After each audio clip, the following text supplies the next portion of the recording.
Furðudýr vikunnar er breiðnefur. Breiðnefur er spendýr sem verpir eggjum.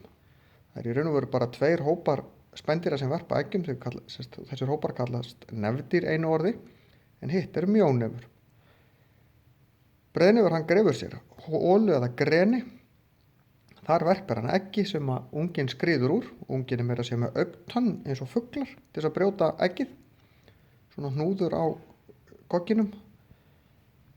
Síðan mjólkar breiðnefurinn því að hann er spendýr, en hann er ekki með neina spena. Heldur vætlar mjólkin bara út húðina og unginn sígur hárinu nær þannig í mjólkina.